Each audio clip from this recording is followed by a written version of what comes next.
The Battle of Tarawa, fought between November 20 and 23, 1943, was one of the bloodiest and most significant amphibious assaults in the Pacific theater of World War II, marking the first time American forces encountered substantial Japanese resistance during a landing on a heavily defended island. The battle took place on the tiny island of Betio, part of the Tarawa Atoll in the Gilbert Islands, a strategically vital location that the United States sought to capture in order to advance its island-hopping campaign across the Central Pacific toward Japan.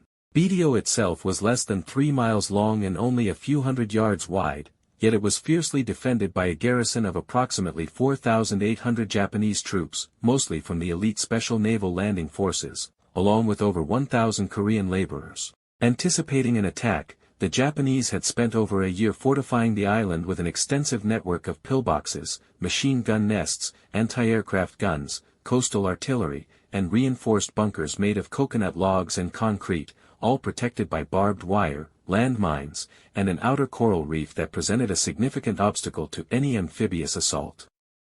The U.S. Navy launched the attack under Operation Galvanic, beginning with a massive naval and aerial bombardment on the morning of November 20.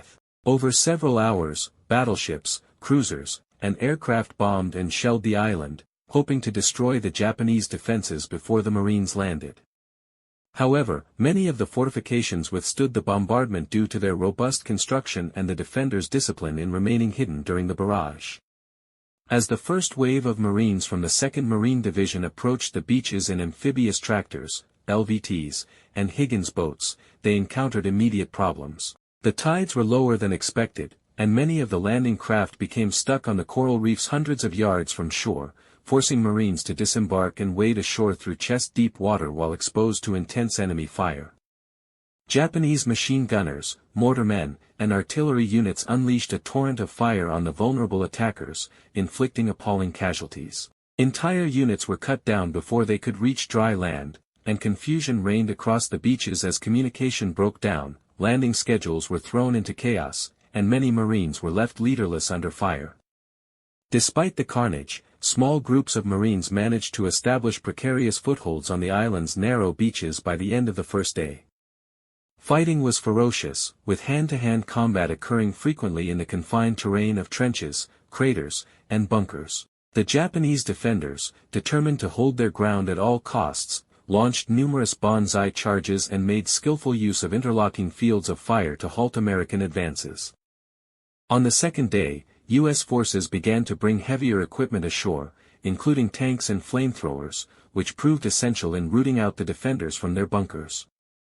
Coordination between infantry and armor improved, and U.S. naval gunfire continued to support ground operations, although concerns about hitting friendly troops limited its use. The tide of the battle slowly began to shift in favor of the Americans as they pushed inland and reduced one Japanese position after another. By the third day, organized resistance had been broken, and although isolated pockets of defenders continued to fight fanatically, the outcome was no longer in doubt. The final mop-up operations continued into the morning of November 23, with a few surviving Japanese attempting last-ditch attacks or committing suicide rather than surrendering. Out of the original Japanese garrison, only 17 soldiers and 129 Korean laborers were taken prisoner, the rest died in the fighting, often refusing medical attention or capture. American losses were severe, over 1,000 Marines and sailors were killed, and around 2,100 were wounded.